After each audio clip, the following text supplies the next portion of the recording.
Hi, thanks for joining me today. My name is Scott Campshafer, and I'm a clinical social worker in the Austin, Central Texas area. And today I'm here to talk to you about 3 signs that you may be using sex to self-medicate.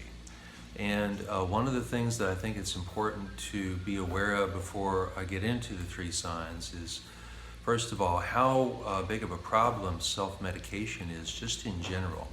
Because people have problems, and unless they have healthy, mature ways of coping with their problems emotionally, they will tend to revert back to old habits that may not have served them well.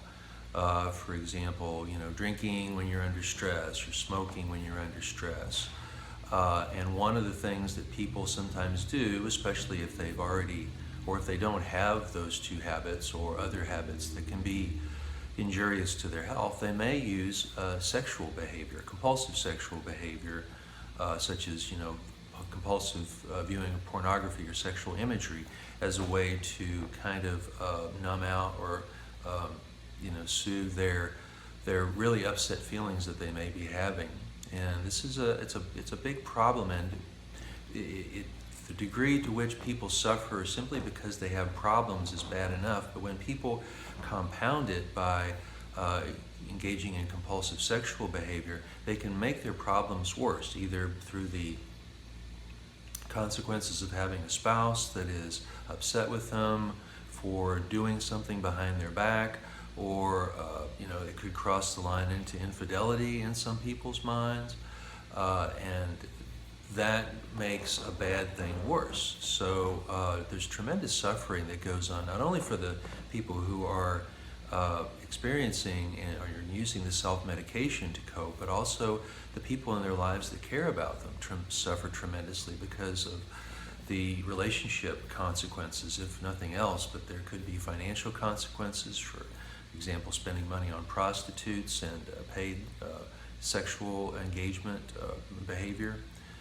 So there's just a lot of suffering that goes on in these people's lives and in their families, and it's important to be able to recognize the signs, some of the signs at least, that you are using sex to self-medicate.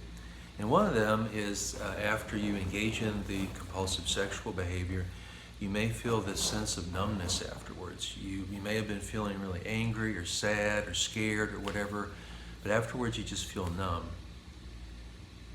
And we would normally think that engaging in sex would make people feel good and make them feel very fulfilled and happy. And if it's done under, within the 6 sexual health principles that I go into in other blogs and video blogs, it can be that. But people who have compulsive sexual behavior or problematic sexual behavior, when they self-medicate, they just wind up feeling numb afterwards. So there's not this feeling of, wow, I'm glad I did that.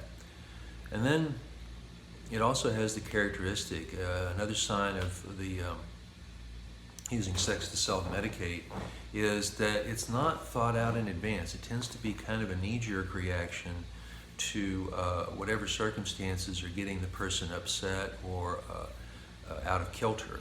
So it doesn't tend to be something that they put on their calendar and they say, at 3 o'clock, I'm going to look at porn, or I'm going to go and hire a prostitute, or I'm going to go to a bookstore, or something like that, go in a chat room, whatever it might be.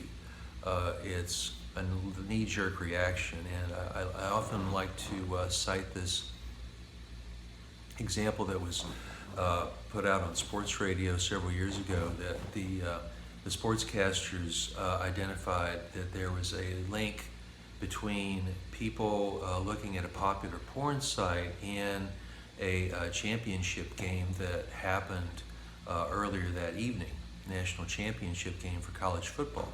And the sportscaster hypothesized that a lot of these people who were particularly rooting for the team that lost, or maybe betting on the team that lost, wound up engaging in compulsive porn viewing because they wanted to soothe their upsets after their team that they were betting on or rooting for lost the game.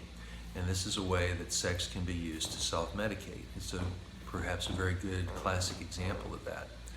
And then the third sign of using sex to self-medicate is that even though there may be this sense of numbness that occurs immediately after the compulsive sexual behavior, later on there certainly will be more likely to be feelings of guilt or shame about it, and the person will regret having done it. And this can be one of the worst examples of how the problem gets compounded.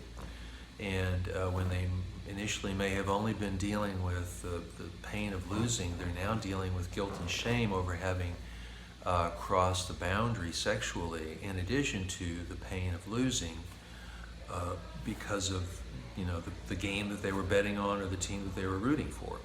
So I think hopefully it's easy for you to see what at least three of the signs of using sex to self-medicate are, and how it tends to worsen problems rather than makes them better, especially in the long run. And if you're somebody who is struggling with any kind of compulsive sexual behavior, I encourage you to seek help. And if you are dealing with compulsive porn viewing or compulsive sexual behavior that is consensual, then I urge you to call me, and I can sit down with you and have a free 45-minute face-to-face phone or face-to-face in-person, in-session consult, and I can give you a better idea of whether I can help you with your situation.